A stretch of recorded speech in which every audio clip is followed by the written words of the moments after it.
Hello viewers, welcome back to SkillWeb. In this video, I'm gonna show you how to add indentation in Google Sheet. So let's start the video.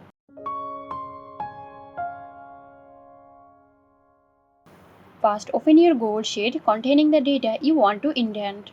Now select the cell and copy the category data into the second column. When category data are copied, then bring the cell back to as far as the indentation you wish to create. Okay, here you go. That's for today. Hope this video helped you guys. If it did, please like, comment and share. And don't forget to hit the bell icon for more videos. This video is sponsored by Zerosoft. Zerosoft offers graphic design, UI UX design, digital marketing and web development. Elevate your brand with Zerosoft today. For more details, check the description box.